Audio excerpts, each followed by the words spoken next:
This is Andrew Klavan on The Culture. With everyone debating the public funding of Planned Parenthood, it's time to have a serious discussion about abortion.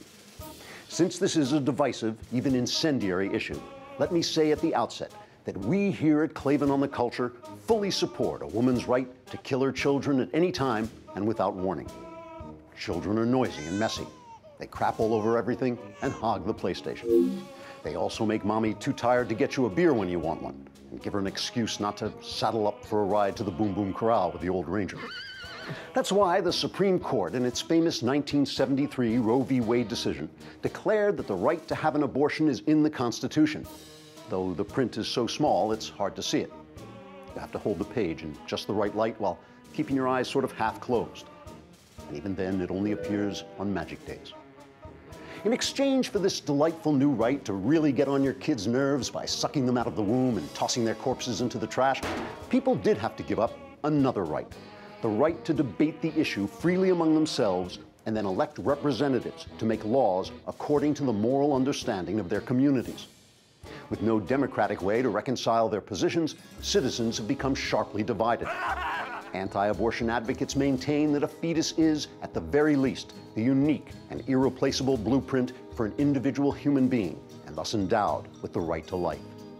Those favoring abortion argue that they really meant to use protection, but were stoned out of their gourds at the time.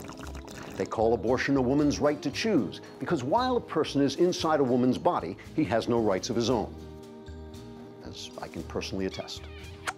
But whether you oppose or defend abortion, this much is inarguable.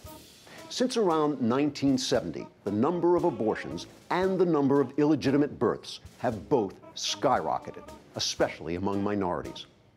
Abortion defenders say this is simply because minorities don't have easy access to contraception, since minorities live on the planet Gununu-12, where condoms melt in the heat of the triple sun.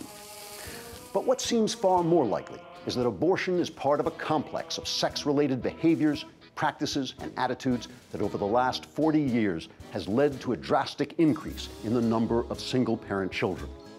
These children are at enormous risk of ending up on welfare or in prison, which means that the individual freedom from sexual consequence that abortion seems to offer may in fact be a gateway to societal dependence on, and thus control by, an ever more powerful state. Still, the killing your kids part is a definite plus. This is Andrew Klavan on The Culture.